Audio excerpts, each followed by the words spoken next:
भारत पर लागू हुआ 50% अमेरिकी टैरिफ केंद्र सरकार कर रही है विकल्पों पर विचार। अमेरिका ने 25% अतिरिक्त टैरिफ लागू किया। भारतीय समय अनुसार आज से प्रभावी हो गया है टैरिफ।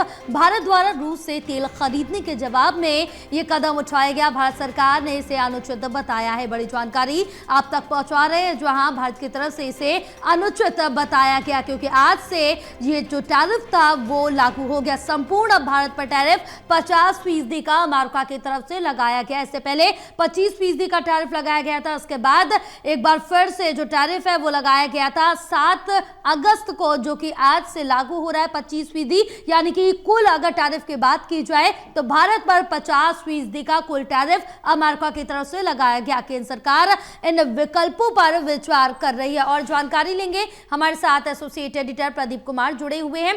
प्रदीप, जिस तरह से देखें कि ऑल ओवर अगर बात की जाए तो 50% का ये कुल टैरिफ भारत पर लगा दिया गया, लेकिन भारत का विरोध इस पर देखने को मिला।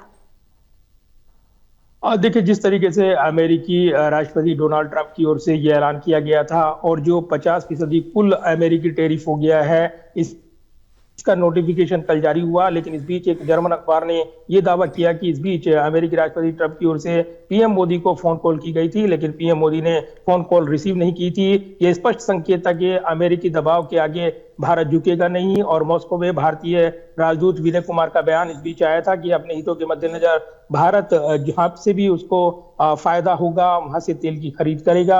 ऐसे में रूस के साथ जो तेल की खरीद, विदेश मंत्री का बयान आया और उन्होंने भी कहा कि तेल की खरीद इससे ज्यादा तो चीन की ओर से की जा रही है, अमेरिका ने भी आयात किया है। तो कहीं ना कहीं सीधे तौर पर एक टारगेट निशाना लगाया गया था। और उसके बाद जिस तरीके से कूटनीतिक वार्ता चल रही थी, लेकिन अमेरिकी राष्ट्रपति ट्रंप के इस दबाव के बाद की वो टैरिफ 25% अतिरिक्त इसलिए है क्योंकि यूक्रेन और रूस की जो वार और उसमें न रुकवा पाने की नाकामी, हताशा जो झलकी है अमेरिकी प्रशासन की, उस वजह से भारत को टारगेट किया गया। और उपराष्ट्रपति जेडी वेंस का भी बयान आया था कि ये जो अतिरिक्त टैरिफ है ये रूस को सबक सिखाने के लिए है, भारत पर जो लगाया गया है। तो ये जरूर है कि जिस तरीके से भारतीय समय अनुसार आज से ही टैरिफ लागू हो गया है, इसी के साथ जो पहले से 25% रेसिप्रोकल टैरिफ लगा हुआ था, उसको अगर कुल मिलाकर देखा जाए तो 50% ये टैरिफ हो गया है, 50% तक पहुंच गया है। ये कदम भारत के जो रूस से तेल खरीदने के जवाब में माना जा रहा है, लेकिन भारत ने साफ कर दिया कि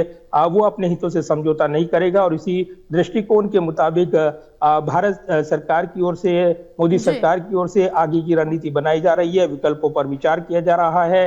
कई महत्वपूर्ण फैसले लिए जा सकते हैं। इस संदर्भ में ये बातें निकल कर आ रही है, खासतौर से जिस तरीके से टैरिफ का असर ज्वेलरी, सी फूड, कालीन, इसके अलावा फर्नीचर, रसायन और जो ऑटो पार्ट्स हैं उस पर पड़ेगा। तो ऐसे में अन्य क्षेत्र, अन्य बाजार, उस पर फोकस करते हुए केंद्र सरकार अपनी रणनीति बना रही है। और ये काफी महत्वपूर्ण रहेगा देखना कि अलग अलग सेक्टर्स में जिस तरीके से फोकस किया गया है, उन देशों के बाजार पर फोकस किया गया है, समझौते किए जा रही हैं। और कतर का प्रतिनिधि मंडल भी भारत आ रहा है, तो अन्य देशों के साथ भारत वैकल्पिक बाजार और जो निर्यात की संभावनाएं अलग अलग क्षेत्रों में उनको पूरी तरीके से टटोल रहा है और अपने मुताबिक फैसला लेने वाला है। बिल्कुल, और आने वाले समय में देखना होगा कि भारत की तरफ से इस पर क्या कुछ कदम उठाया जाता है। बहरहाल तमाम जानकारी साझा करने के लिए बहुत शुक्रिया आपका।